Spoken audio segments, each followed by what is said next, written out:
अरळगुंडीत प्रथमच नेत्रदान, निरंजन पाटील यांचा मरणोत्तर मानवतेचा संदेश। संपलो जरी मी तरी कुणाच्या नजरेत अजून जगतो मी, या उदात्त भावनेची प्रत्यक्ष अनुभूती देणारी घटना अरळगुंडी तालुका गडिंग्लज येथे घडली। येथील ज्येष्ठ नागरिक निरंजन बापूसाहेब पाटील वय वर्ष 70 यांचे मरणोत्तर नेत्रदान करण्यात आले।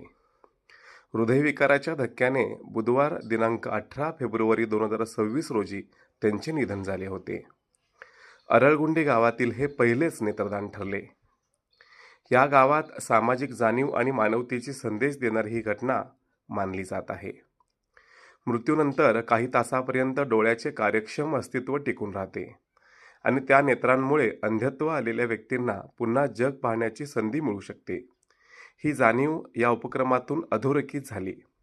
मयत निरंजन पाटील हे जयसिंगपूर येथील सुप्रसिद्ध शैक्षणिक मार्गदर्शक, व्याख्याते व अभिनव शिक्षण संकुलाचे कार्यकारी संचालक प्राध्यापक संदीप निरंजन पाटील यांचे वडील होत।